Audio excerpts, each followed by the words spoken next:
Hello, in this video, we're searching for the best combination of convenience and price for a flight between the US and Europe.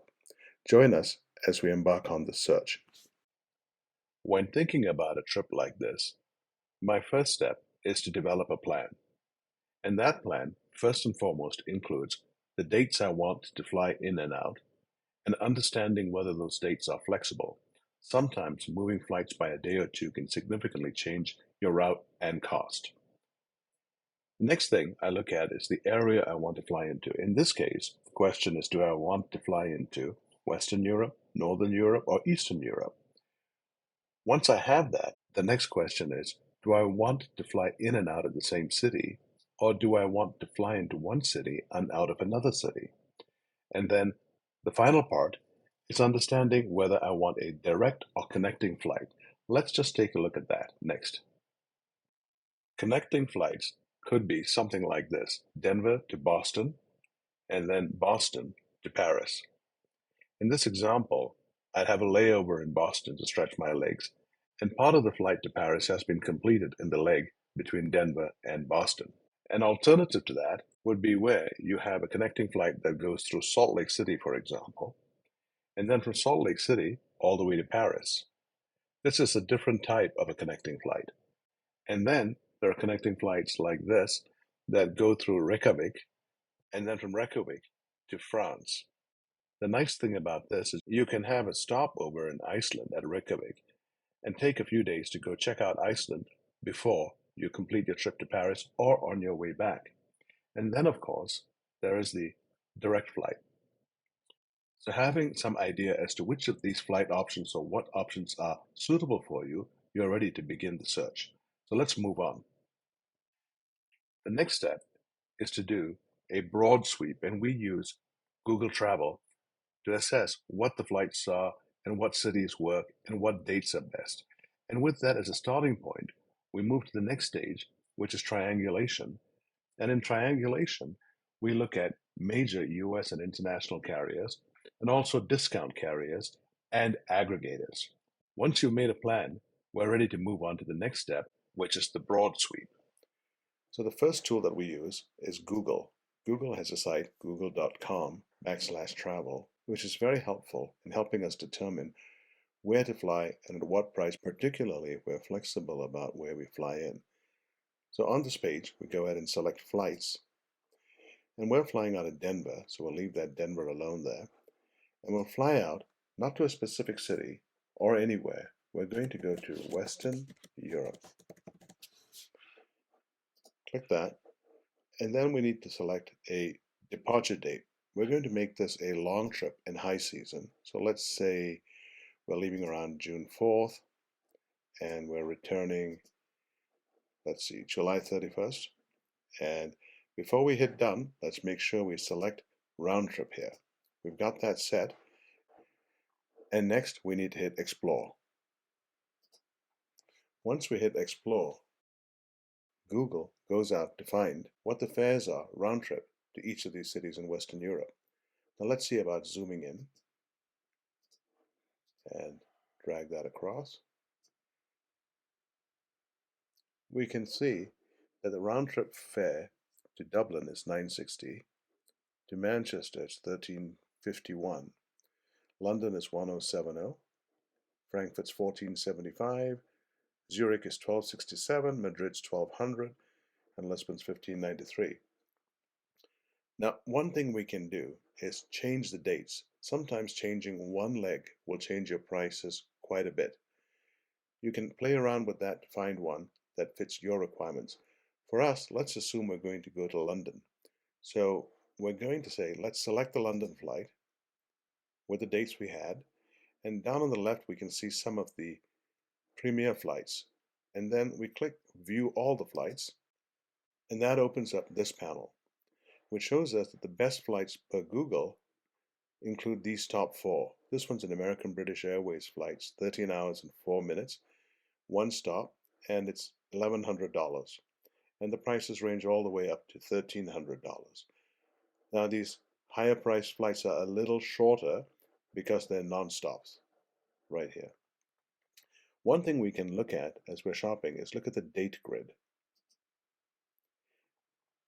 The date grid populates the fares depending on the day you depart and the day you return. So looking at this, we had selected June 4th and July 31st, and that's 1,070. If I went on June 4th and I came back on the 30th, that'd be 989. Or if I wanted to make the trip the same length, I could go back here and say, let's go on June 3rd instead of the 4th and return on the 30th. So the duration's the same, but it's 989. We'll go ahead and select this June 4th and June 30th at 989. And when we select OK, it pops up the full price grid. Looking at this price grid, we can see that there are a number of flights that are going out, and we can look at the details for each of these flights. This flight goes from Denver to Salt Lake City, and then the next leg is from Salt Lake to Heathrow, and that's a 9-hour, 50-minute flight. The next flight is from Denver to Chicago, and then the leg from Chicago to Heathrow is 7 hours and 50 minutes with a 2-hour, 45-minute layover. Let's look at one more to make a point. Let's look at this flight here, which is 12 hours and 15 minutes. What's special about this is you leave Denver and fly for 4 hours to JFK, and then you get a break in New York for about an hour, and then the next leg is 7 hours and 15. For traveling economy, sometimes people prefer to break the trip up and get a layover where they can stretch their legs before they get on the second flight. If this is not an issue, then I would go directly with the non-stop flights at about 12:49. So now that we have this data, we need to dig a little deeper to see whether the airlines offer us a better price. So let's go to the individual airlines, United Airlines for June 4th to July 30th. Let's go over here, London, June 4th to July 30th, and find flights. And now we see the flights that are available on United, and we can see that the basic economy, which is most restricted, is $12.93 round trip on this flight, which is a non-stop, and there's none available on this flight. A fully refundable economy at $17.43, and on this flight it would be $25.76, which kind of tells us this flight's pretty full. This one still has some room. Scrolling down further, if we were to look at some of the connecting flights, we'll see that here's one that connects at $14.98, connects through IAD and Washington, D.C. So that leg from IAD to London Heathrow is 7 hours and 15 minutes.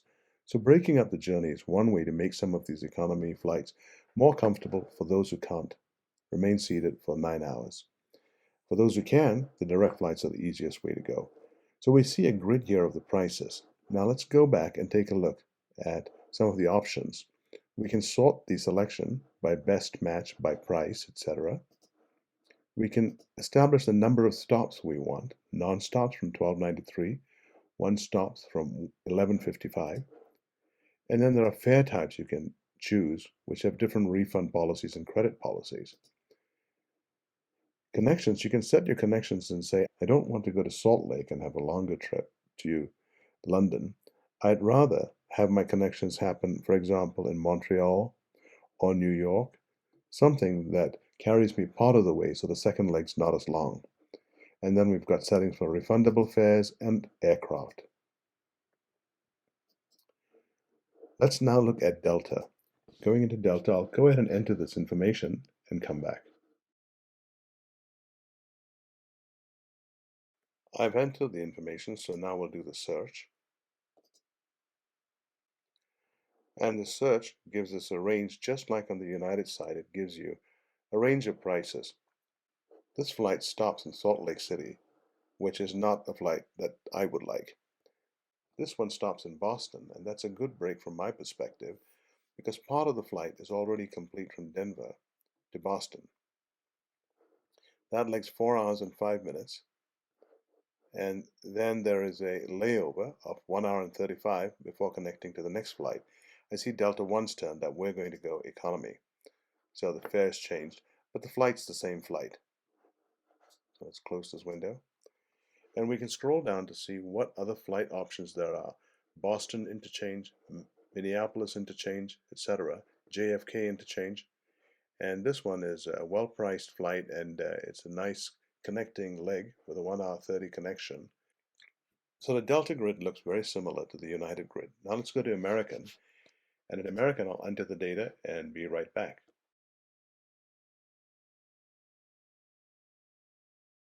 And now we'll go ahead and hit search. And the nice thing about American is, across the top, they show you the prices and how it changes with time. So if you're flexible on your time, you can go ahead and pick a different date. Now let's look at the prices. So here's a flight that's non-stop, and in the main cabin it's $1,210. Here's one that's one stop, and the stop's in Philadelphia, so it's part of the way from Denver to London Heathrow, and then from Philadelphia it's a shorter flight to London Heathrow, and that's $12.15. So now we have a selection of prices, and we can scroll to see whether we can get an improved price as we go further out. We're not seeing lower prices as we go that way, and we're not seeing it the other way. So we know now that these are the choices we're looking at. 1028 for American, something in the order of 1070 or 1285 in main cabin. On Delta and on United, we're looking at about 1493. That covers the major US airlines. We should also look at some international carriers that sometimes offer very attractive prices and flight options. One of them is Air Canada. Air Canada often connects US to Europe through Montreal or Quebec. One thing to keep in mind about these sites is the fares that are shown usually refer to just one leg. So in this example at Air Canada, if we go ahead and say Denver to London, June 4th to July 31st, and we do a search flight, we'll see a price grid that shows some very attractive prices. So let's take that 596 flight, and then let's choose this most basic at 596, and let's skip all the offerings. Now we're looking at the London to Denver leg, and if we choose the cheapest here, I see 782, and select that, we see that each leg is priced in for a total of $1376. Earlier we'd seen American Airlines showing a price of $1070 or even $989. So this can be misleading. Just keep in mind that international carriers often show the price of each leg. With that in mind, one should also consider Aer Lingus. Aer Lingus, the Irish airline, stops in Dublin and may offer you a chance to stop and take a tour of Ireland on your way to Europe. Another alternative is Iceland Air. If we go into Iceland Air and we type in Denver to London, and let's pick a date.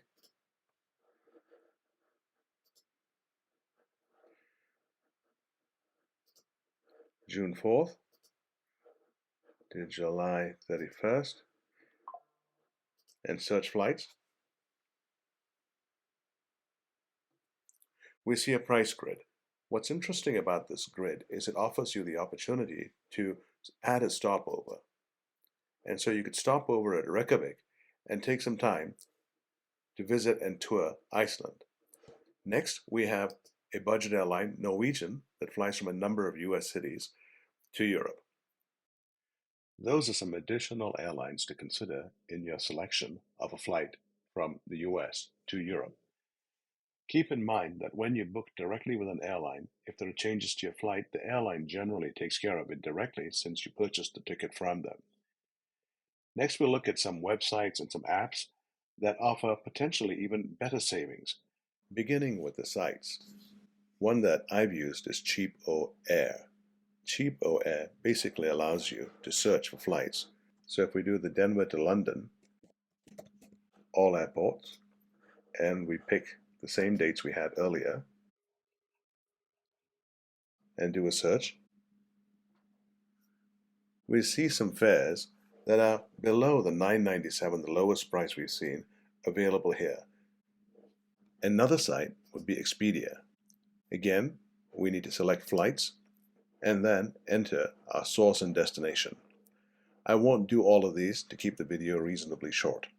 Next, we have Travelocity, which also offers flights. And then we move on to some sites that also offer apps that you can download and use real time while you're traveling. One of them is Skyscanner. For Skyscanner, we'll go over the website, though they do have an app. So let's go ahead and fill in Denver to London, and let's look at the flight options. We can see the color coding showing green is the cheapest, orange or yellow is the next mid-tier, and red is expensive. So let's go back here to June 4th. That's a mid-tier pricing. And let's go to July, and we can see July 29th is low priced, and 31st. So if we chose 29th just to see what the price might be and applied that, and went with economy, we're seeing fares that are comparable to the US sites that we looked at earlier. And this is because Skyscanner gets you those sites and sends you over to the airlines to buy the ticket directly from the airlines. In contrast, some of the others have purchased tickets and are reselling those tickets. So in the event that you do have issues with them, you need to call them to make it work. Finally, there's Hopper. Hopper is another great site. And let's select flights. Let's go from Denver to London, and let's choose those same target dates. Once again, we see that color scheme that shows when it's cheaper and more expensive to travel. So we're going to leave on the 4th and return on the 31st. And we see that we've got one traveler round trip, Denver to Colorado, June 4th to July 31st, and we hit search. And we can look at these fares and decide what's a good fit for us. You don't always have your computer with you. The beauty of Hopper is that their app is very mobile friendly, and we'll take a look at that next. Here we're looking at the Hopper app. What Hopper lets you do is go into the application and select flights. As you look at the screen, you see the color coding, and these show the relative prices of tickets. So we can see that prices until May 9th are about $600, whereas when we move into the window from May 9th to about May 29th, it jumps to $700. And then after that, the reds are $900 and above. It's 900 plus. So let's go ahead and enter our dates here. 4th to July 31st. And it goes off to search. And it comes up with a fare of $10.71, and it says that this is the right time to book. Hopper hasn't seen a price this low for the past 5 months, and it's predicting price increases from this point forward. So now we can view the flights, and we come back to the same flight. So this gives us some confidence that we're getting probably one of the better prices for the trip that we want to take. So with that, we're ready to go forward and book our ticket. I see the ticket that I want, so I'll go ahead and complete the application. But first, let's summarize what we covered today. My first step when I'm looking for flights is to go to Google's travel option, and within that, search for flights for the dates and the locations that I want to visit. The next step, once I have an idea as to which route I'm going to take, is to go to US and international airline sites and search for those same flights to see whether there are material differences in itinerary and fares. Then I compare that to the website consolidators and then compare that with the apps to see whether we're at high season or low season. Now, before I go ahead and buy a ticket, I make a note that if I purchase a ticket from an airline and I need to make changes or have cancellations or other adjustments, I work directly with the airline to get them processed. If I purchase these tickets from a consolidator, then I need to work with that consolidator for them to make the changes. So, my preference has been to buy tickets directly from airlines, though there have been times I've purchased through consolidators and I did not have any issues. I don't know what it would have been like if I did. Make sure you understand the terms and choose the one that best fits your needs. So the choice becomes what's the blend of convenience and price that's good for you. In the next video, we're going to take a look at how to get around in Europe with the train system. we are going to look at the Eurail Pass, and in the following video we're going to take a look at renting cars in Europe and the things to watch out for to make sure that you have the best experience. Thanks for watching.